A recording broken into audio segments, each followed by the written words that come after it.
네, 성도 여러분 안녕하십니까? 네, 오늘 교과 사과 혼자일 때에 대해서 공부해 보도록 하겠습니다. 기억절은 창세기 2장 18절입니다. 여호와 하나님이 이르시되 사람이 혼자 사는 것이 좋지 아니하니 내가 그를 위하여 돕는 배필을 지으리라 하시니라. 이 혼자라는 말이 히브리어로 바드입니다. 바드. 섬긴다는 말은 아바드고요. 그 아인이 들어가게 되면 바드, 혼자 사는 것이 좋지 못하죠. 그러니까 로토브입니다. 하나님이 창조 때 7번이나 보시기에 좋았다라고 말씀하셨거든요. 그 보시기에라는 말이 라 히브리어 라인데 이건 감찰하시다, 준비하시다, 대입하시다 그런 말입니다. 그러니까 하나님이 함께하지 않으면, 개입하지 않으면 좋지 않습니다.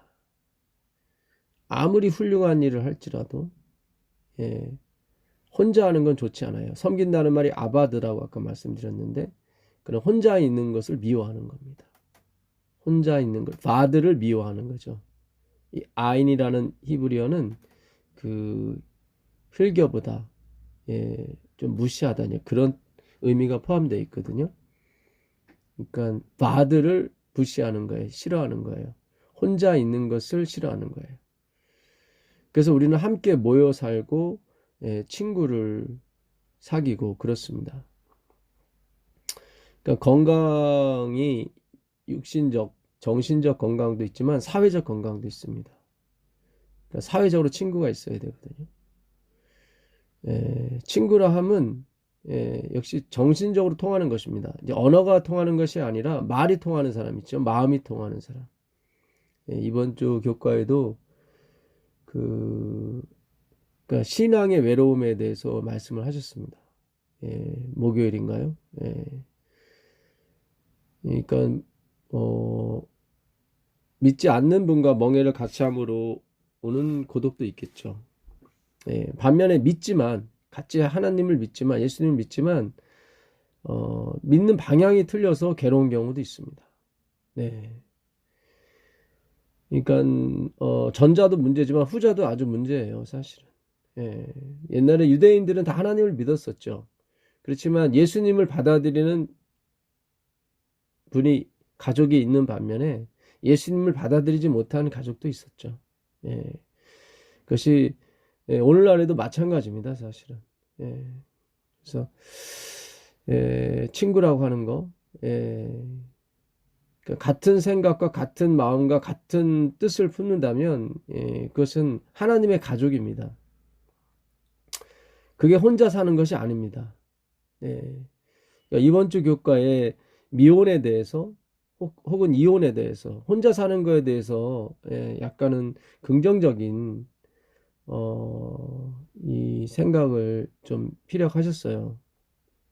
물론 우리가 최종적인 목적은, 그러니까 결혼 제도라든가 창조의 최종적인 목적은 혼자 사는 것이 아닙니다. 그러니까 물론 그래서 하나님께서 돕는 배필을 지어 주셨죠. 근데 실패를 했죠. 실패를 하는 바람에 서로 미워하고 다투고 핑계를 대기 시작했습니다. 그래서 예수님을 보내신 겁니다. 그러니까 사람끼리는 안 된다는 거죠. 돕는 배필을 지으리라 했을 때 그 돕는다는 게 에제르인데요. 이것은 나중에 70인형에 가게 되면 이 돕는다는 게 파라클레오로 이 번역이 됩니다. 헬라어로.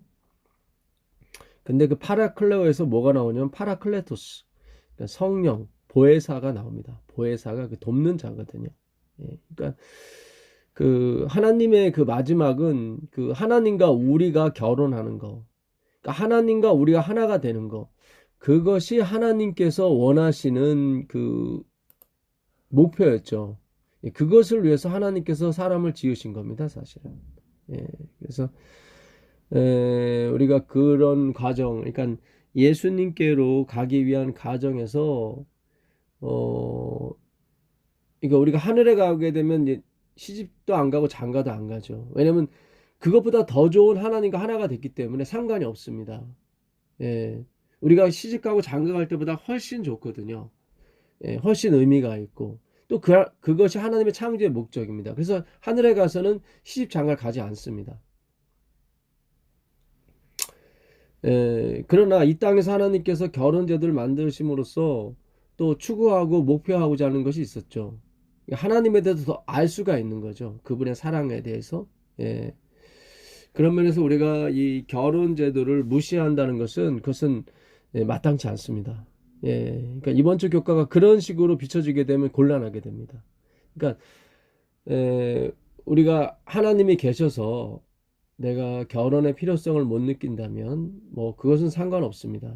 예, 목표를 이뤘으니까요. 그러나 그러지 못한다면은 우리가 하늘에서 낸 고자가 아닌 다음에는 예수님께서 결혼하라고 말씀하셨거든요. 예, 그리고 마지막 시대에 어떤 큰 환란이 있는데 엄청난 환란이 밀려오는데 그때 뭐 시집 장가 가는 것은 사실 의미가 없죠. 예. 그럴 때 시집장가 가는 것은 좀 더 아이러니한 거죠. 예. 물론 지금이 그런 시기가 될 수도 있겠지만, 우리가 조금 더 생각할 필요가 있습니다. 그러니까, 그, 이번 주 교과에 그 저자분께서, 이 미혼 상태를 약간 찬양하는 듯한 그런 표현을 많이 하셨어요. 예. 그 중에 뭐 하나가 뭐 에레미야 같은 경우 그가 그 결혼을 하지 말라고 하나님께서 말씀하시죠. 예레미야 16장에 가보시면 여호와의 말씀이 또 내게 임하여 이르시되 너는 이 땅에서 아내를 맞이하지 말며 자녀를 두지 말지니라. 이곳에서 낳은 자녀가 이 땅에서 그들을 해산할 어머니와 그들을 낳은 아버지에 대하여 여호와께서 이와 같이 말씀하시오니 그들은 독한 병으로 죽어도 아무도 슬퍼하지 않을 것이며 묻어주지 않아 지면의 본토와 같을 것이며 칼과 기근에 망하고 그 시체는 공중의 새와 땅의 짐승의 밥이 되리라. 왜 예수님께서 예레미야에게 결혼하지 말라고 그러셨을까요?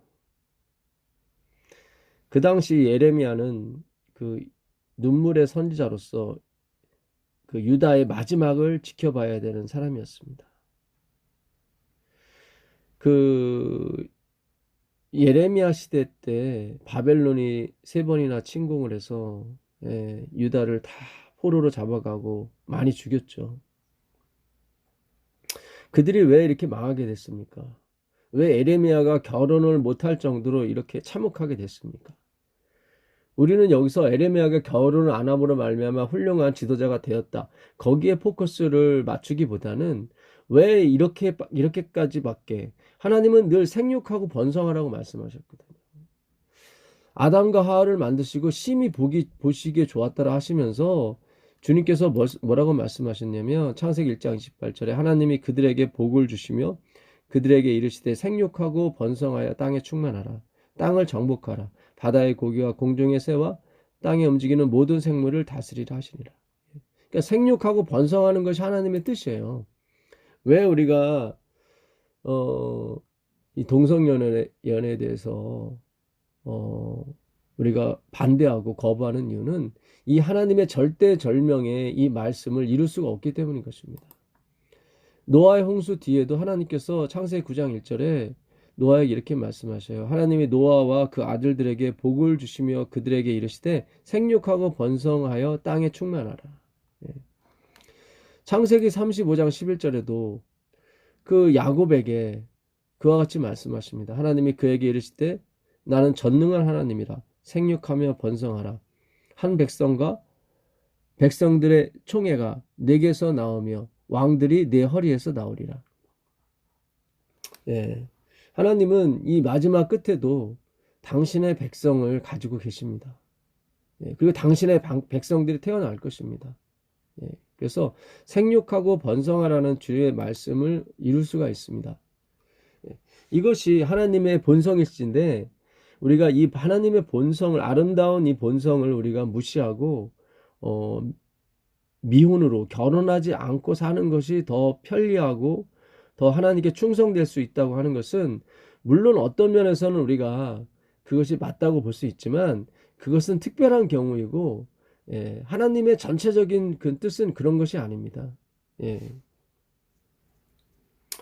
그 에레미야가 그 유다가 그 지경까지 가게 된 것은 그들이 하나님을 떠났기 때문에 그래요. 하나님을 아는 지식에서 그들이 멀어졌기 때문입니다. 그러니까 호세아에게도 하나님께서 고멜이라는 창녀와 결혼해서 음란한 자식을 낳게 하는 그런 경험을 하게 하셨죠. 예. 그 이유는 뭐냐면 호세아 시대, 호세아도 이스라엘의 그 마지막을 봤던 사람이거든요. 예. 그러니까 호세아서 그 6장 6절에도 가보게 되면 하나님께서 원하시는 것은 제사가 아닙니다. 어떤 우리의 어떤 행함이라든가 우리의 어떤 봉사, 우리의 충성을 원하시는 게 아니에요. 하나님께서 원하시는 것은 인애, 하나님을 아는 것입니다. 하나님이 얼마나 우리를 사랑하시고 우리가 하나님의 개입과 하나님의 하나님의 보시기에 좋았더라가 없이는 살아갈 수 없다는 존재라는 것을 알기를 원하신 거죠. 그래서 그 호세아 4장 4절에도 힘써 여호와를 알자고 말씀하는 것입니다. 그의 빛은 아침 빛같이 일정하다고 말씀하셨어요. 변함이 없어요. 회전하는 그림자도 없으세요. 그러니까 이스라엘이나 유대가 이렇게 예레미야나 호세아처럼 이렇게 어떤 결혼 생활과 결혼도 못하는 어떤 비참한 이런 곳에 이르게 됐습니다. 그러니까 하나님의 대사명인 생육하고 번성하지 못한 그런 어떤 참혹한 인생을 살게 됐죠. 그런 것은 하나님의 본뜻이 아닙니다. 그러니까 그들이 반대로 힘써 여호와를 알고 힘써 하나님의 인애와 자비를 깨달았다면, 이 인애라는 헤세드는 원래 이게 샤이예요. 부끄러움이에요. 그러니까 하나님의 사랑을 알게 되면 내가 부끄럽게 돼요. 에스겔서 36장 31절에도 그때 우리가 하나님께서 주시는 은혜와 복을 받고 우리 자신을 미워한다고 나와 있습니다. 그러니까 우리가 하나님의 사랑을 받게 되면, 우리가 어머니나 아버지의 사랑을 알게 되면 우리가 시집 장가갈 때 엄마 아빠가 나를 미워서 뭘 안 사주고 그런 게 아니었구나. 내가 잘 되기 위해서, 나에게 좀이라도 더 챙겨주기 위해서 엄마 아빠가 그랬던 거예요. 구두쇠처럼 보이고 자린고비처럼 보였던 것은 내 자식들에게 많은 것을 더 물려주기 위해서 부모님이 그렇게 하신 거죠. 그걸 깨닫게 될 때 우리는 우리 자신의 행동에 대해서 미워하게 되죠. 우리 자신에게 대해서 미워하게 됩니다. 그게 에스겔서 36장 26절 이하에 나오는, 내가 너에게 새 마음을 줄 것이고 내 새 영을 줌으로 말미암아 너가 하나님의 사랑을 받음으로 내 규례와 율법을 지키게 될 것이다, 이렇게 나오는 거예요. 그날에 내가 너로 풍족하게 정말 은혜를 많이 베풀 것이고, 그때 너희가 너 자신들의 그런 행동을 보고 너 자신을 미워하게 될 거라고 나오거든요. 에스겔서 한번 가보겠습니다. 에스겔서 36장 26절로 보시면, 또 새 영을 너희 속에 두고 새 마음을 너희에게 주되 너희 육신에서 굳은 마음을 제거하고 부드러운 마음을 줄 것이며, 또 내 영을 너희 속에 두어 너희로 내 율례를 행하게 하리니 너희가 내 규례를 지켜 행할지라. 그렇죠. 새 영, 새 마음 받아야만 우리가 하나님의 율법에 순종할 수 있습니다. 그래서 그건 내가 하는 것이 아니라 내 속에 계신, 나에게 새로운 마음을 주신 그 그리스도의 영께서 그 일을 하게 해주시는 거죠. 내가 너희 조상들에게 준 땅에서 너희가 거주하면서 내 백성이 되고 나는 너희 하나님이 되리라.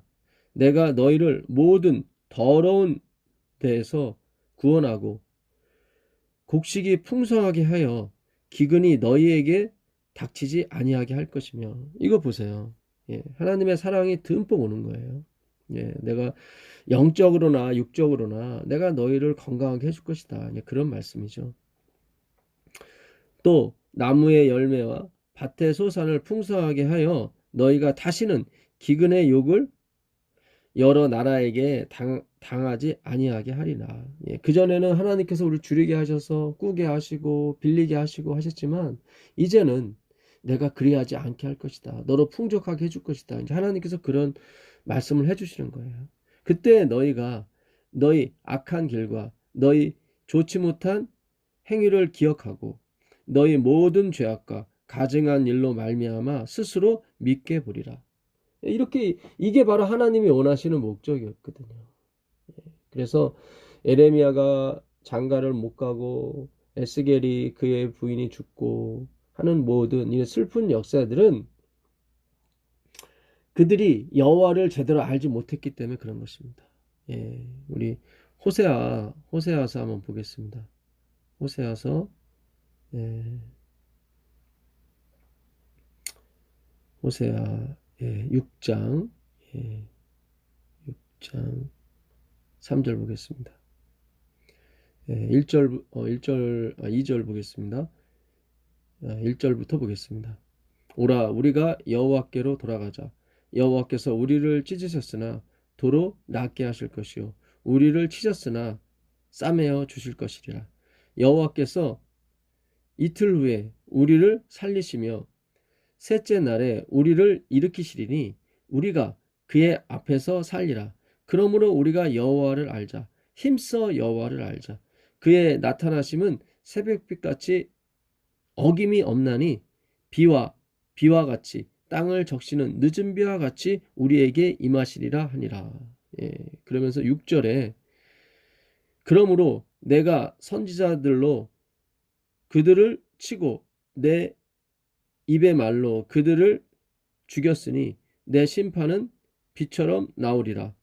나는 인애를 원하고 제사를 원하지 아니하며 번제보다 하나님 아는 것을 원하노라. 이거 보세요. 예. 어떤 우리가 번제 이게 다 우리의 희생이죠. 어떻게 겉으로 봐서는 우리가 하나님께 뭘 드리고 뭐 열심히 아침에 가서 번제하고 또 저녁에 가서 번제하고 예, 6월절에 또 장막절에 뭘 또 지키고 드리고 그런 걸 원하지 않으시고 하나님 아는 거 이걸 야다라고 하거든요. 히브리어 야다. 그러니까는 마리아가 내가 남자를 알지 못하는데 어떻게 아들을 낳겠습니까? 할 때 그 알다가 야다예요. 경험하지 못했는데. 그러니까 하나님은 하나님의 지식의 경험을 하길 원하세요. 예. 그 이번 주 금요일 날 에녹의 그 경험을 엘렌 지 화이트이 이렇게 적어놨습니다.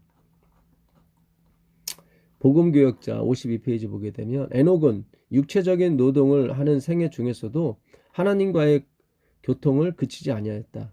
일이 많고 어려울수록 더 부지런하고 열심히 기도하였다. 그는 정한 시간에 잠깐 동안 시간을 피하여 하나님과 지속적으로 교제했다. 그는 얼마 동안 사람들 속에서 교훈과 모본을 보임으로 그들의 유익을 위해 힘쓰면서도 때로는 한적한 곳에 머물러 줄이고 목마른 자처럼 오직 하나님께서만 주실 수 있는 거룩한 지식을 구하였다. 이 거룩한 지식이 뭐겠어요? 그러니까 에녹은 사람들과 섞여서 일했어요. 그들을 도와줬고요. 생계를 위해서도 일을 했고 또 남을 위해서도 일을 했어요. 그렇지만 때때로 그는 그 열심히 일하는 시간을 피해서 줄이고 목마른 자처럼 하나님의 지식을 구했습니다. 그게 말씀이죠. 하나님 말씀이에요. 그러니까 오늘 우리가 열심히 일하시고 열심히 가정생활도 하시고 그러나 가장 중요한 거 정말 하나님께서만이 주실 수 있는 거룩한 지식을 구해야 될 줄 믿습니다. 그걸 구하셔야 돼요. 그게 목적이지 내가 결혼 안 하고 사는 거. 이 하나님의 지식을 구하지 못하게 되면 혼자 사는 것이 큰 짐이 됩니다. 외롭거든요. 그러니까 하나님을 만나지 못하게 되면 무척 외롭습니다.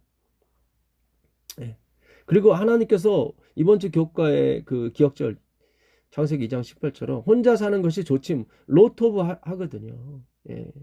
그래서 우리가 이 하나님의 지식을 구한다는 거, 이건 너무 좋은 거예요, 사실은. 그 엘렌 화이트 시대의 소망에 보게 되면 침례 요한에 대해서 그런 말씀을 하세요. 그러니까 시대의 소망 150페이지 보게 되면 우리가 침례 요한처럼 살진 못한다고 말씀을 하세요. 그러니까 예레미야나 에스겔이나 한 이런 뭐 호세아나 이러한 모든 경험들은 특수한 경험이라 이거죠. 일반 백성들이 그와 같이 살 필요는 없어요. 예. 시대소망 150페이지. 하나님께서 침례 요한에게 광야에서 살도록 지시하신 것은 그를 제사장들과 랍비들의 가마로부터 보호하여 특별한 사명을 위하여 그를 준비시키려 하신 것이었다. 그러니까 침례 요한을 광야에서 석청을 먹고 그 메뚜기를 먹고 약대 털옷을 입고 살게 한 것은 그 제사장들과 결혼 안 했죠. 침례 요한도. 그렇게 광야에서 독야청청하는 것처럼 살게 하신 것은 제사장들과 납비들의 가마. 이게 뭡니까? 이게 행위로 만녀의예요. 행위로 만녀. 그러니까 하나님은 이 혼자서 뭘 하겠다고 하는 그런 사상으로부터 우리를 독립시키기 위해서 모든 어떻게 뭐 결혼도 안 하게 되고 뭐 그런 여러 가지 일련의 경험을 시킨 것이지 혼자 사는 것이 목적은 아니란 말이죠. 혼자 산다고 해서 이게 오는 게 아니란 말이죠. 하나님께서 침례요한을 광야에 이렇게 독립시킨 것은 그 당시 제사장들 뭐를 많이 드리고 뭘 헌금을 많이 하고 예배를 많이 드려야 구원을 얻고 하늘에 갈 수 있다는 그 잘못된 사상에서 벗어나기 위해서 그들의 가르침에서 벗어나기 위해서 따로 가게 하신 거예요.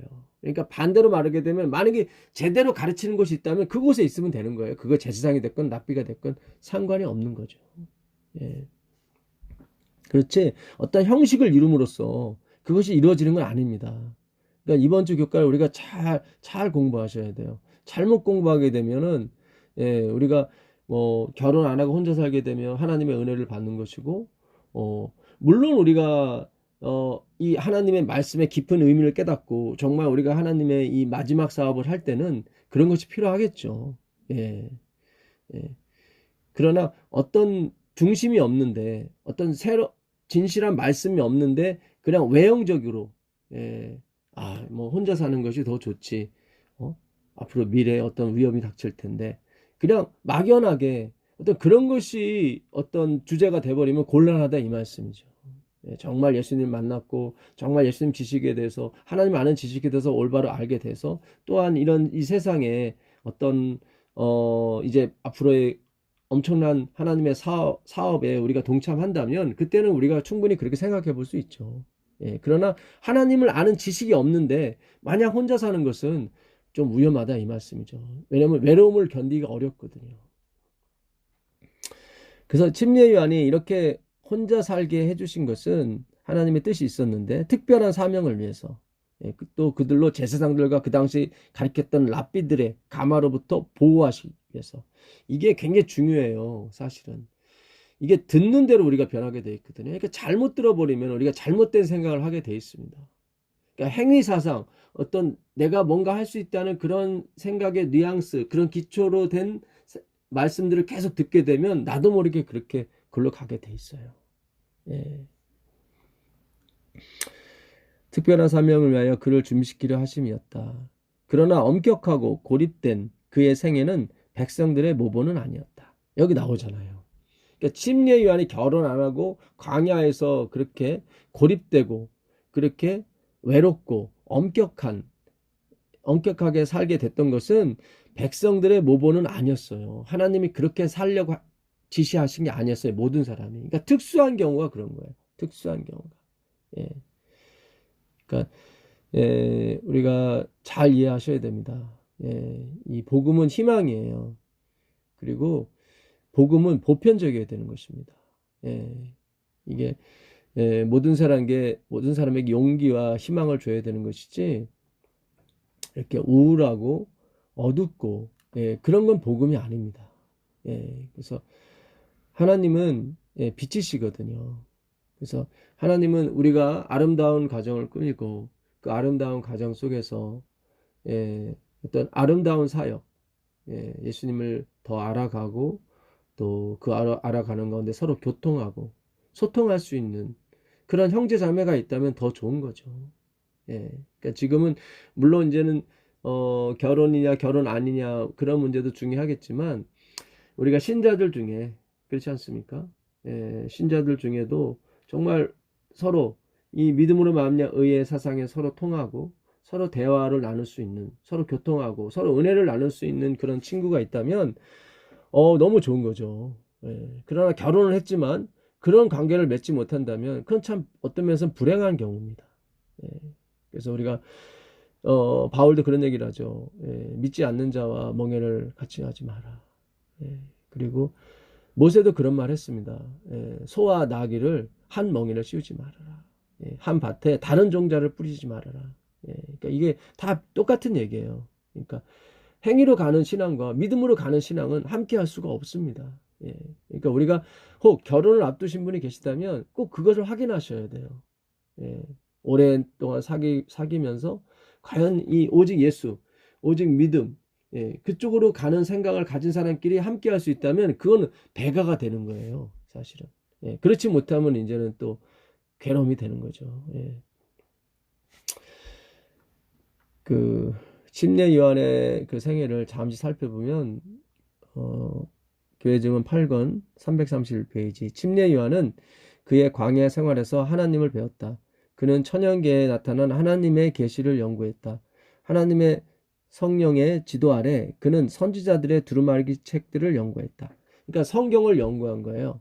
성령의 지도하에. 밤낮으로 정신과 마음과 영혼이 영광스러운 이상으로 충만해질 때까지 그는 그리스도를 그의 연구, 그의 명상의 주제로 삼았다. 정말 대단합니다. 우리는 하나님의 말씀을 그리스도가 초점이 돼서 연구하셔야 돼요. 이 성경을 그리스도가 초점으로 되어서 명상하셔야 돼요. 그렇지 않고 행위로 어떤 내가 무언가를 해야 된다는 쪽으로 연구하게 되면 그거는 패망의 원인이 되는 것입니다. 그런 것이 아닙니다. 그는 영광 중에 계신 왕을 바라보고 자아를 잃어버렸다. 그렇죠. 자기 삭제, 자기 부인.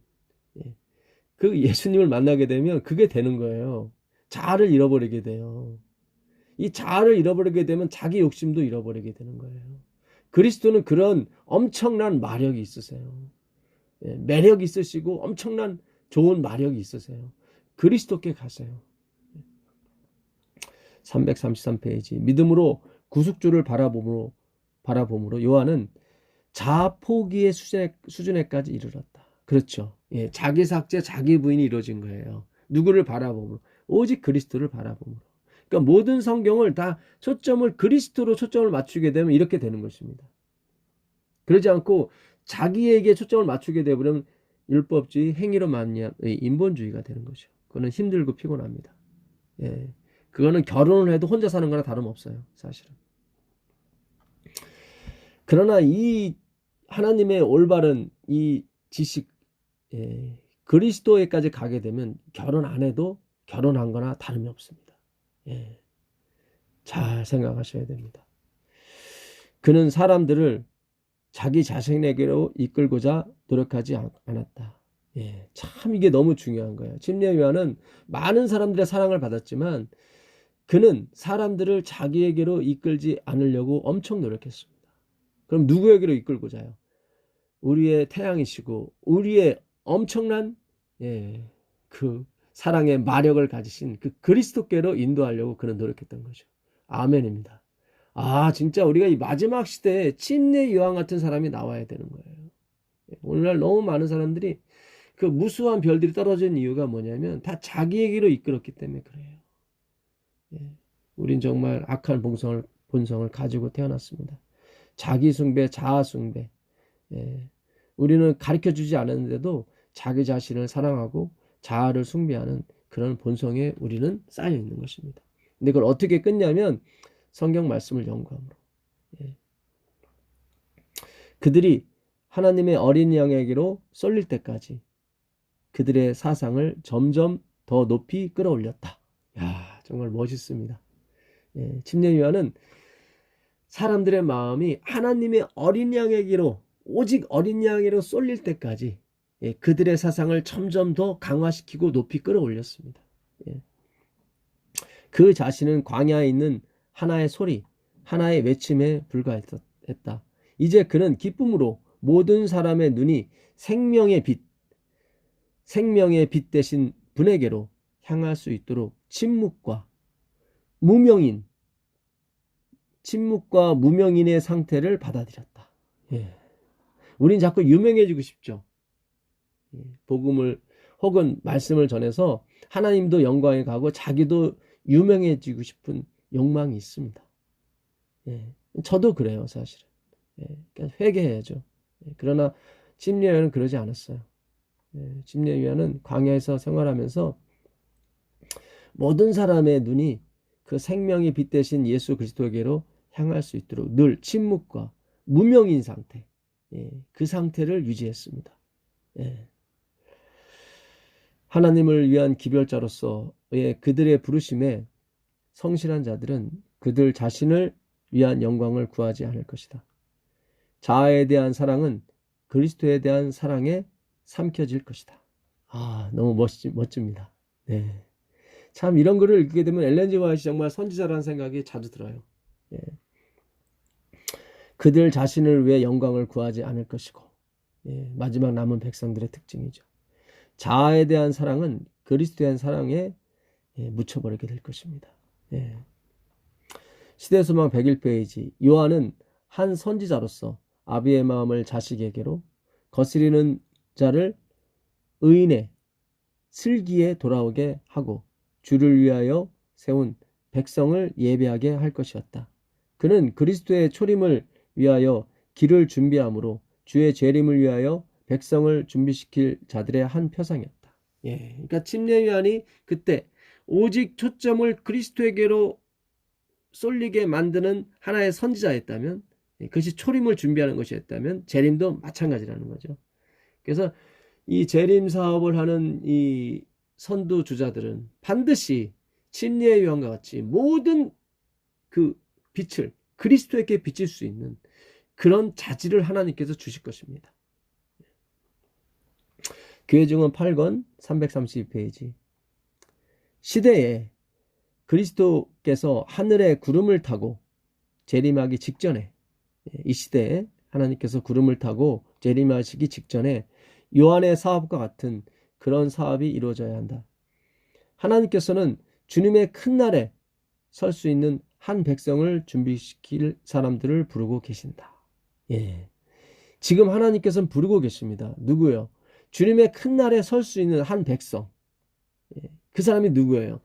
오직 그리스도의 빛에만 초점을 둘 수 있는 그 백성. 그 백성을 부르기 위해서 지금 하나님은 일하고 계시는 것입니다. 우리 마음속에서 일하고 계시고 우리 재림교회 안에서 일하고 계시는 것입니다. 이제 그 하나님의 부르심에 우리가 응답할 때가 온 것입니다. 교회증언 1권 131페이지. 지금 그분께서는 지체 없이 당신께로 돌아오라고 그대를 부르고 계신다. 그분은 은혜롭게 그대를 용서해 주시고 그대의 모든 배교를 고쳐주실 것이다. 그렇죠. 우린 계속 행위로 갔단 말이죠. 우리는 그리스도가 아니라, 그리스도께 99% 가고 1%는 나 자신에게, 나의 행위에게 두었던 것입니다. 그것은 반역이고 배교였던 것입니다. 하나님은 돌아오라고 그래요. 모든 걸 용서해 주시겠다고. 이건 지금 이 시대에 있는 하나님 백성에게 얘기하는 거예요. 뭐 캐톨릭이나 다른 데 간 백성한테 얘기하는 것이 아니라, 그대의 모든 배교라고 나와 있잖아요. 우리가 배교했다니까요. 그리스도를 꿔다른 보리자로 만들었다니까요. 그걸 용서해 주겠다는 거예요. 하나님께서는 특별한 한 백성을 인도하고 계신다. 이거 보세요. 그 사람들은 자기들의 배교를 인정하고 하나님께 돌아오는 사람들이에요. 그분은 그들을 깨끗하게 하고 정결케 하셔서 승천하기에 적합하게 해 주실 것이다. 이거 보세요. 그러니까 우리가 뭘 하는 게 아니라니까요. 주님, 저가 배교했습니다. 제가 율법주의에 빠지고 말았습니다. 예. 그런데 그것도 몰랐었습니다. 정말 저는 무식하고 단순 무식한 사람입니다. 아무것도 모르는 사람입니다. 그렇게 오는 사람들을 하나님이 인도하고 계시고요. 그분은 그들을 그렇게 깨끗하게 하실 것이고 정결케 해주시고 승천하기에 적합하게 해주실 것입니다. 모든 육신적인 것들이 하나님의 특별한 보배에게서 분리되고, 이거 보세요. 행위로 말미암는 그런 사상들, 모든 육신적인 것들이죠. 이런 것들이 어떻게 해요? 하나님의 특별한 보배, 그리스도죠. 그분에게서 분리가 될 것입니다. 지금 우리가 그런 상태예요. 어떻게 분리시켜요? 하나님의 말씀으로밖에 안 된다니까요. 하나님의 말씀은 살아있고 좌우에 나선 어떤 검보다도 예리하여 우리의 혼과 영감이 골수까지 찔러 쪼개기까지 하고 우리의 마음을 감찰하신다니까요. 주님께 오십시오. 그리스도께 오십시오. 100% 오십시오. 99.9%로 가지 마시고, 그들은 마침내 7번 연단한 금과 같이 될 것이다. 아멘입니다. 시대의 소망 336페이지. 히브리인들을 광야 가운데서 인도하시고 하늘에서 내리는 떡으로 날마다 그들을 먹이신 분은 바로 그리스도 자신이었다. 그러니까 이스라엘 백성들을 어떻게 해요?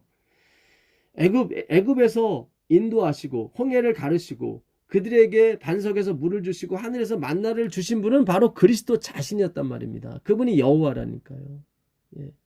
고린도서 10장 3절 우리가 저번에 공부할 때 배웠었죠. 히브리서 11장 26절에 모세는 그리스도를 위하여 애굽의 능욕을 참았다고 그랬어요. 모세가 본 사람은 항상 여호와였습니다. 스스로 있는 자. 예흐 아세르 예흐 아이엠우 아이엠, 나는 스스로 있는 자다. 그 여호와를 호렙산에서 봤는데 그분이 그리스도였다니까요. 그래서 히브리서 11장 26절에는 그가 그 여호와 그리스도를 위해서 애굽에로부터 받는 능욕을 참았다고 나오는 것입니다.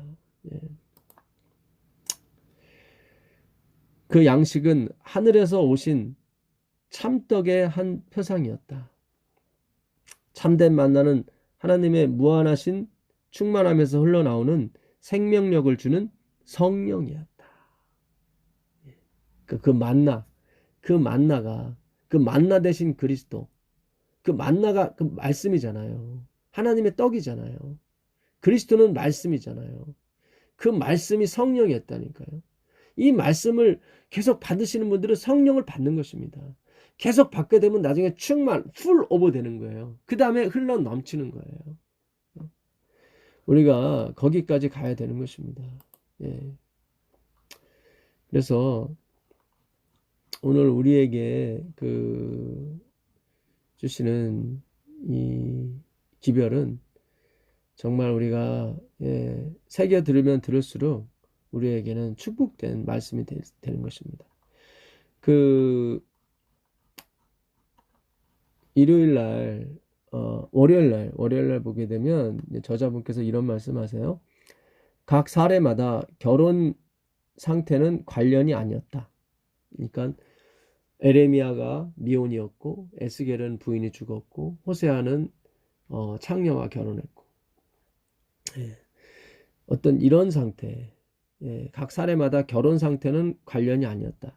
하나님은 그 사람의 정직, 순종, 그리고 그분께서 주신 대로 말하는 능력에 관심을 두셨다. 이게 맞는 것 같은데, 그렇죠. 하나님께 주신 대로 말하는 능력이 가장 중요하죠. 근데 그것이 과연 문자적이냐, 아니면 그 안에 문자 안에 무슨 의미가 있느냐. 그러니까 정직, 순종 이러니까 이게 행위를 요구하시는 것처럼 보여요.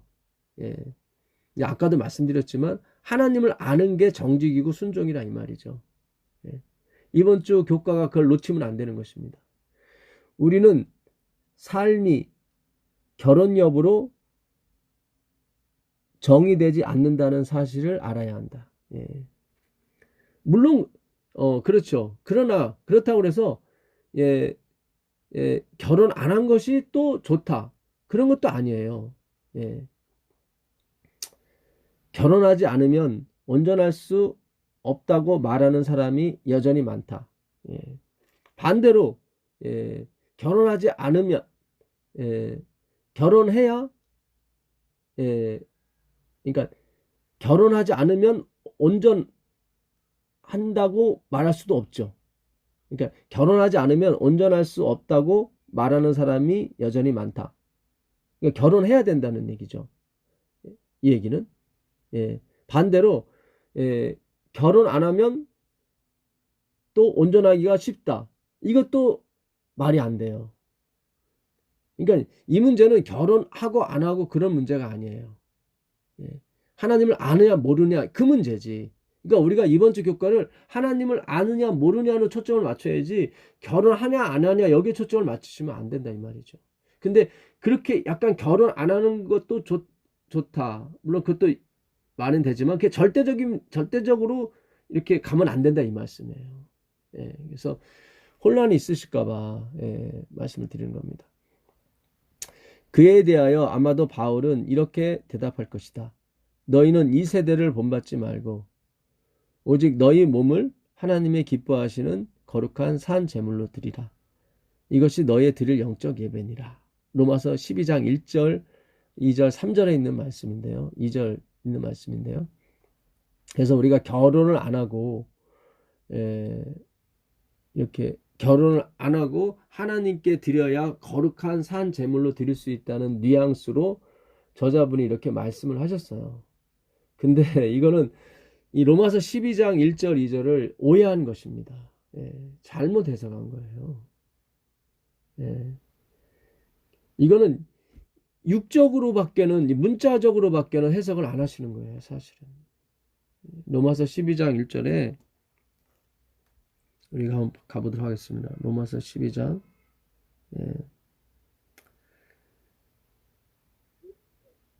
로마서 12장 1절 보겠습니다. 그러므로 형제들아 내가 하나님의 모든 자비하심으로 너희를 권하노니 너희 몸을 하나님이 기뻐하시는 거룩한 산 제물로 드리라. 이는 너희가 드릴 영적 예배니라. 너희는 이 세대를 본받지 말고 오직 마음을 새롭게 함으로 변화를 받아 하나님의 선하시고 기뻐하시고 온전하신 뜻이 무엇인지 분별하도록 하라. 예. 이거를 그 미국 성경 중에 GNT 성경이라고 있습니다. Good News Translation이라고 하는데 그 성경이 가장 원문에 맞게 번역을 잘했어요. 그러니까 이게 결혼 안 한 사람은 하나님께 미혼으로 깨끗하게 산 사람들은 하나님께 이렇게 받으심이 되고 그렇지 않으면 예, 그렇지 못하고 이런 뉘앙스를 줄 수가 있어요. 그러니까 바울이 그렇게 예? 결혼 안 한 사람들이 예, 그러니까 온전해질 수 있다. 저자분은 그런 식으로 약간 말씀하시는 거예요, 지금. 예. 그러니까 뭐 예? 부부 생활 하게 되면 부정한 것이고 부부 생활 안 하면 거룩한 것이고 그런 거 아니라니까요. 그, 그 이사야서 한번 가보겠습니다. 이사야서. 예. 이게 제가 좀 이따 로마서 12장 1절 2절을 다시 이렇게 좀 해석을 해드리고요. 이사야서 7장 가보시면 7장 14절입니다. 여러분 너무 잘 아시는 겁니다. 그러므로 주께서 친히 징조를 너희에게 주실 것이라. 보라, 처녀가 잉태하여 아들을 낳으리니 낳을 것이요 그 이름을 임마누엘이라 하리라. 지금 그 아수르 군대가 쳐들어옵니다. 쳐들어오는데 그 아하스 왕 때죠. 아하스는 몰렉신을 섬겼었어요. 그래서 자기 아들을 몰렉신에게 바치고 그런 제사를 막 드렸어요. 그래서 이사야가 그 아하스 왕에게 그러니까 떨고 있었죠. 그러니까 아수르가 아니라 아람 같습니다. 그러니까 그 이스라엘과 그 아수르가 그 연합해서 그 유다를 침공하게 되었습니다. 그래서 그 누굽니까? 아하스 왕이, 예, 아수르네요. 그러니까 아수르의 르말리아, 그리고 그 이스라엘의 그 르신이, 예, 연합을 해서 유다를 침공하게 됐습니다. 그래갖고 아하스가 고민을 하고 걱정을 했었거든요. 그때 이사야가 걱정하지 말아라, 표징을 구하라고 그랬는데 아하스가 구하지 않죠. 그때 준 말씀이 이 7장 14절 13절 보게 되면 이사야가 이르되 다윗의 집이여 원하건대 들을지어다. 너희가 사람을 괴롭히고자 그것을 작은 일로 여겨 또 나의 하나님을 괴롭히려 하려느냐. 그러므로 주께서 친히 징조를 너희에게 주실 것이라. 보라, 처녀가 잉태하여 아들을 낳을 것이요 그 이름을 임마누엘이라 하리라. 그가 악을 버리며 선을 택할 줄 알 때가 되면 엉킨 젖과 꿀을 먹을 것이라. 대저 이 아기가 악을 버리며 선을 택할 줄 알기 전에 내가 미워하는 두 왕의 땅이 황폐하게 되리라. 예, 그러니까 그 처녀가 잉태하여 아들을 낳을 것인데 그 아들이 악을 버리고 선을 택할 줄 알기 전에, 예, 그러니까는 장성하기 전에 그런 얘기죠. 예, 선을 적어도 선과 악을 구별하기 전에, 그러니까 아주 어렸을 때, 그러니까 그 아이가 태어나고 나서 얼마 안 있어서 그 네가 미워하는 아하스가 미워하는 두 왕, 예, 그 아스로의 그 르말리아와 이스라엘의 그 르신이죠. 예, 그 두 왕을 황폐하게 할 것이라 나오는 거예요. 근데 8장에 가보게 되면 처녀가 아니라 이사야의 부인이 마하살렐 하스바스 둘째 아이를 낳아요. 첫째 아는 스알야숲이거든요. 예, 스알야숲은 그 남은 자, 남은 백성이란 뜻이고, 마하살렐 하스바스는 그 급속하게 무너질 것이다. 그러니까 두 왕, 아수르와 이스라엘, 유다를 괴롭혔던 두 왕이 급속하게 멸망할 것이라고 하고, 예, 하는 뜻에서 그 이사야의 부인이 둘째 아들을 낳았는데 그 이름을 마하살렐 하스바스라고 집니다. 여호와께서 내게 이르시되 너는 큰 서판을 가지고 그 위에 통역 문자로 마하살랄 하스바스라 쓰라. 내가 진실한 증인 제사장 우리아와 어베레기야의 아들 스가랴를 불러 증언하게 하리라 하시더니 내가 내 아내를 가까이 하매 그가 임신하여 아들을 낳은지라. 여호와께서 내게 이르시되 그의 이름을 마헬살랄 하스바스라 하라. 예, 급속하게 무너질 것이다, 그런 뜻입니다. 이는 이 아기가 내 아빠 내 엄마라 부를 줄 알기 전에 다메섹의 제물과 사마리아의 노략물이 아수르 왕 앞에 옮겨질 것임이라 하시니라. 예, 여기 보니까 예, 그 다메섹의 제물과 사마리아의 노략물이 아수르 앞에 옮겨질 것이니라 하시니라. 그러니까 그 아람 왕과 이스라엘 왕이 연합해서 온 것 같습니다. 그래서 그 아람 왕과 그 이스라엘을 누가요? 아수르가 다 멸망시킬 것이다. 예, 아까 제가 잘못 말씀드렸네요. 예. 그래서 아수르를 동원해서 결국 이스라엘이 언제요? BC 722년에 멸망하지 않습니까? 예. 그래서 이 처녀가 잉태하여 아들을 낳겠다고 하는 것은 사실 처녀가 아니에요. 예.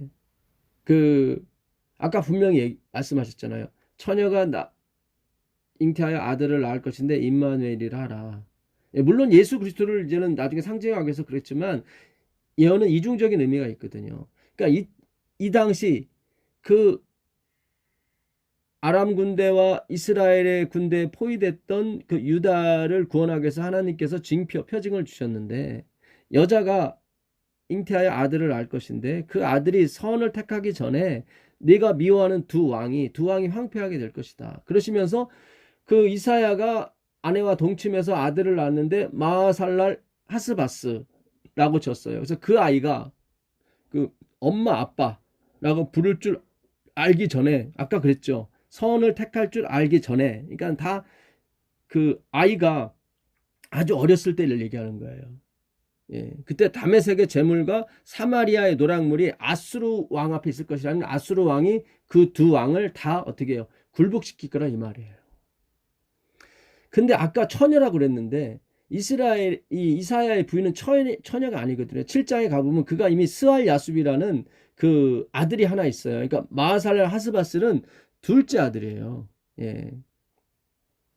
7장 1절에 보면 우시아의 손자여 요담의 아들인 유다의 아하스 왕 때에 아람의 르신과 르말랴의 아들 이스라엘의 베가 왕이 올라와서 예루살렘을 쳤으나 능히 이기지 못하더라.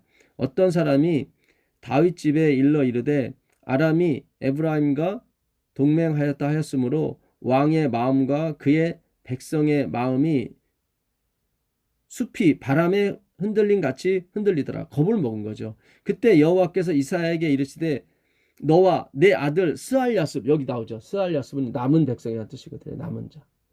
이미 이사야는 결혼한 여자가 있었어요. 아내가 있었어요. 그러니까 살렐 헤스바스는 두 번째 아들이에요. 그러니까 처녀가 아니었다 이 말이죠. 근데 왜 처녀라고 했을까? 그 성경에서 말하는 처녀는 육신적인 처녀를 얘기하는 것이 아니라 마음의 처녀를 말하는 거예요.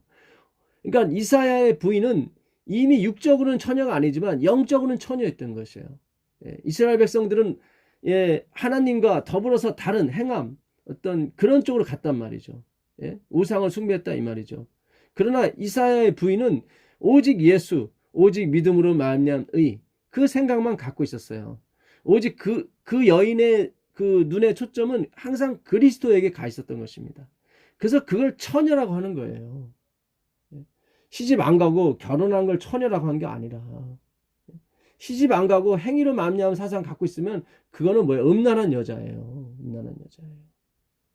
우리가 성경에서 말하는 음란이 뭔지를, 간음이 뭔지를 우리가 알아야 되는 것입니다. 하나님께서는 바리새인과 서기관에게 분명히 그랬어요. 악하고 음란한 세대라고. 근데 그들이 뭐 창녀하고 잤습니까? 뭘 했습니까? 아니요. 그런 사람들 아니었어요. 일주일에 2번 금식하고 금식한 걸 남한테 도와주는 그런 바리새인, 아주 독야청청하는 바리새인들이었어요. 근데 그들에게 하나님이 악하고 음란한 세대라고 그랬거든요. 그래서 오늘 효과를 우리가 잘 읽으셔야 돼요. 그리고 잘 공부를 하셔야 돼요. 그렇지 않으면 어떤 외형적 처녀, 외형적으로 결혼 안 하고 뭐 그런 거가 마치 목표가 돼서 살게 되면 그건 행위로 만녀의 사상으로 반드시 가게 돼 있다고요. 그런 것이 아닙니다. 예. 그래서 아까 그 로마서 12장 1절에 이 시대를 본받지 말라고 하는 그 말씀은 너희 몸을 하나님의 거룩한 산제로 드리라. 그 당시 그 로마의 사상은 다 행위 사상이었어요. 자기 본의, 자기 지혜, 자기 슬기로 다 구원 얻는 사상이었다고요. 그러니까 그 세대를 본받지 말고 너희 몸이 하나님이 기뻐하시는 거룩한 산 제물로 드리라고 했습니다. 그러니까 이게 리빙 세크리파이스거든요. 근데 이것이 너희 드릴 영적 예배라고 했을 때 그 예배가 라트리아라는 그 헬라어를 썼어요. 라트리아. 예. 근데 그 라트리아는 이 킹제임스 버전의 번역을 제일 잘했어요. 그러니까 서비스 오브 갓이에요. 그러니까 하나님에 대한 봉사가 아니라 하나님의 봉사예요. 그러니까 서비스 오브 갓은 두 가지로 해석이 될 수 있어요. 그러니까 하나님의 봉사가 될 수도 있고 하나님에 대한 봉사가 될 수 있는데 우리 성경은 이것을 하나님의 봉사가 아니라 하나님에 대한 봉사로 번역을 한 거예요. 그렇기 때문에 마치 내가 뭔가를 하나님께 드려야 되는 것처럼 이렇게 번역을 한 거예요. 이 라트리아는 그게 아니에요. 이 라트리아가 쓰인 데가 그 히브리서 9장 그 1절 있습니다. 히브리서 9장 1절을 보시면 첫 언약에도 섬기는 예법과 세상에 속한 성소가 있더라. 여기 섬기다 할 때 이게 라트리아예요. 그러니까 첫 언약에도 섬기는 예법, 누가 섬기니까 제사장이 섬기잖아요. 이 제사장은 누구예요? 그리스도란 말이죠. 그러니까 하나님의 봉사가 맞아요. 그 다음에 6절로 가보시면 6절 보겠습니다. 이 모든 것을 이같이 예비하였으니 제사장들이 항상 첫 장막에 들어가 섬기는 예식을 행하고, 여기 나오죠. 제사장들이 항상 첫 장막에 들어가 섬기는 예식. 그러니까 사람이 그 역할을 대신한 것 뿐이지, 롤만 한 것 뿐이지 실제적으로 그리스도를 상징한 거예요, 다. 그러니까 예수님이 제물이었고 예수님이 제사장이었고 예수님이 성소였단 말이죠. 그래서 그 예수님께서 행하시는 것을 우리에게 보여주려고 어떤 배역을 맡기신 것이 아론의 제사장들이었던 것입니다. 그러니까 그 사람을 주목해서는 안 되고, 그 사람이 누구를 표상하려고 했냐면 예수님을 표상하려고 했던 것이에요. 우리를 위해서 대신 십자가에 돌아가시고, 그 이후로도 계속 우리를 위해서 봉사하고 우리의 죄를, 우리의 허물을 씻겨주시는 그 하늘 성소에 계신 그 그리스도를 가르쳐주기 위해서 그랬던 것 말이에요. 이렇게 로마서 12장 1절을 쓴 거예요. 그래서 그 GNT 성경에 보게 되면 dedicated to his service 이렇게 돼 있어요. dedicated to his service. 그러니까 dedicated는 뭐냐면 집중하다, 헌신하다 그런 거예요. 어디에 집중하고 헌신해요? to his service. dedicated to his service. 그의 봉사가 his가 누구예요? 예수 그리스도죠. 예수 그리스도. 그러니까 예수님의 봉사에 집중하라 그 얘기예요. 그러면 그것이 그분에게 어떻게 해요? It's pleasing. 기쁜 거다. It's holy. 그것이 그에게 거룩한 거다. 그런 거예요. 우리가 뭘 드려야 되는 것이 아니라. 그러니까 너 있는 그대로 하나님께 드리라는 거예요. Living sacrifice가 무슨 뜻이냐면 살아있는 채로 드리라는 거예요. 옛날 제사는 레위기에 보게 되면 죽이는 것까지는 내가 했어요. 예수님이 나 때문에 죽었다는 것을 상징하기 위해서 내가 죽였어요. 근데 새로운 제사는 뭐냐면 죽이지도 말라는 거예요. 그러니까 하나님이 다 하시게. 그냥 living sacrifice, 살아있는 채로 드리라는 거예요. 그러면 너희가 마음을 새롭게 함으로 변화를 받아. Let God transfer 이렇게 됐어요. Let God transfer your mind. 그러니까 너의 마음을 트랜스퍼, 하나님이 변하게 만들어라. 그런 뜻이에요. 정확한 헬라어의 뜻은 그런 뜻입니다. 그러니까 let God, 하나님이 transfer your mind, 그러니까 changing your mind 이렇게 돼 있어요. 그러니까 너의 마음을, 너의 생각을 완전히 바꿈으로써 너를 완전히 트랜스퍼하게 만들어라. And then, 그러면 you will know, 너는 알게 될 것이다. What a perfect his will, 그의 뜻이, 그의 의지가 얼마나 완벽한지. 그리고 what is good, 그분의 뜻이, 그분의 선함이 얼마나 완벽한지 네가 알게 될 것이다. 그게 정확한 해석인 것입니다. 근데 우리가 이 해석을 정확하지 못했기 때문에, 라트리아부터 해석을 잘못했기 때문에 온통 내가 뭔가를 드려야 되는 것처럼 그렇게 표현한 거예요. 이렇게 번역하는 것이 맞는 것이 그 앞뒤 문맥을 봐도 그렇습니다. 그러니까 로마서 그 11장 마지막 절에도 보게 되면 11장 마지막 절이에요. 로마서 11장 로마서 11장 36절을 보시면, 이는 만물이 주에게서 나오고 주로 말미암고 주에게로 돌아갑니다. 그에게 영광이 세세 있을지어다. 아멘. 그러니까 너희 몸을 하나님의 산 제사로 드리라 바로 직전이 뭐예요? 모든 것이 everything이 어떻게 from him, 그분으로부터 나오고 through him, 그분을 의해서 움직여지고 to him, 그분에게로 돌아간다. 그러니까 그분이 다 하신다 이 말이죠. 이렇게 끝났는데 우리가 뭔가 드려야 되는 것처럼 해석을 해버렸으니 이게 앞뒤가 안 맞는 거죠.